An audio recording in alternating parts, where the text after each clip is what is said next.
ఆంధ్ర తెలంగాణలో తక్కువ ఫీజులతో high quality results ఇస్తున్న ఏకైక సంస్థ తిరుమల్ ఐఏఎస్ ఇన్స్టిట్యూట్. కామారెడ్డిలో ముగ్గురి డెత్ మిస్టరీ వేయటం లేదు. ఈ నెల 25న సదాశివనగర్ మండలం అడ్లూరు ఎల్లారెడ్డి పెద్ద చెరువులో బిక్కనూరు ఎస్ఐ సాయి కుమార్, మహిళా కానిస్టేబుల్ శృతి, కంప్యూటర్ ఆపరేటర్ నిఖిల్ శవాలుగా తేలారు. వారం రోజులుగా పోలీసులు దర్యాప్తు చేస్తున్న ముగ్గురు ఎలా చనిపోయారు, ఎందుకు చనిపోయారన్న విషయంపై ఊహాగానాలే తప్ప అసలు ఏం జరిగిందన్న విషయం మాత్రం తేల్చలేకపోతున్నారు. అవి ఆత్మహత్యలా, ప్రమాదకరంగా జరిగాయా అన్న ప్రశ్నలకు చిక్కుముడి ఇంకా వీడటం లేదు. వారు చనిపోతున్న విషయాన్ని ప్రత్యక్షంగా చూసింది కూడా ఎవరు లేరు. పోలీసులు చెరువు వద్దకు ఎన్నిసార్లు వెళ్లినా వారికి చిన్న క్లూ కూడా దొరక్కపోవడం కేసు మరింత కఠినంగా మారింది.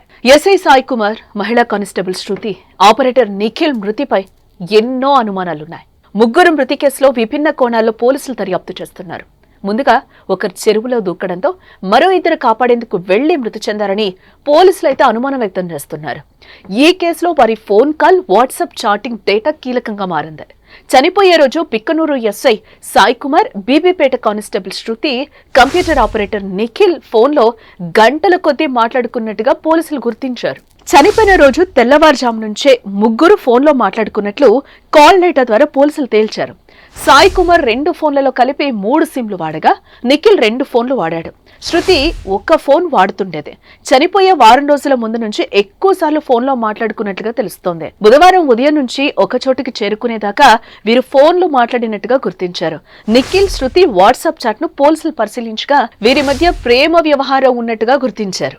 బీబీపేటలో ఎస్ఐగా పనిచేస్తున్న సమయంలో సాయి కుమార్ కు శృతితో సంబంధం ఏర్పడగా అక్కడి నుంచి బిక్కనూరు ట్రాన్స్ఫర్ అయ్యారు. అయితే ఇదే క్రమంలో శృతి, నిఖిల్ ప్రేమించుకుని పెళ్లి చేసుకోవడానికి సిద్ధమయ్యారని, వారికి ఎస్ఐ అడ్డుపడుతున్నారని, ఇదే కారణంతో విభేదాలు తలెత్తి పెళ్లి వాయిదా వేయడం వల్లే గొడవ ముదిరింది అన్న ప్రచారం కూడా జరుగుతోంది. వారు చనిపోవడానికి కొన్ని రోజుల ముందు ఎస్పీకి ఎస్ఐ సాయి కుమార్తో ప్రాణహాని ఉందని ఫిర్యాదు చేయగా దానిపై కూడా పోలీసులు విచారణ జరుపుతున్నారు. వారి మొబైల్ ఫోన్లు, నీటి నమూనాలు సేకరించి ఫోరెన్సిక్ ల్యాబ్ కు పంపించారు. ఫోరెన్సిక్ రిపోర్ట్ కేసులో కీలకంగా మారనుంది. మరి ఈ ఉత్కంఠకు ఎప్పుడు తెరపడుతుందో చూడాలి.